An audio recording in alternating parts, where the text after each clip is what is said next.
In this tutorial, you'll learn how to set up the navigation menu in the Castello theme. Castello has a single built-in location for custom menus. The menu can be created on the Menus page in the Appearance section.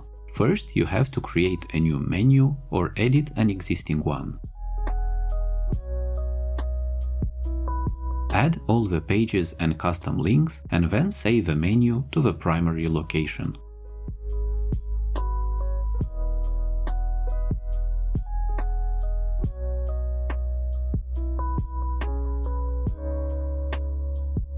Castello theme has support for expandable submenus. You can nest sub-pages under top-level pages.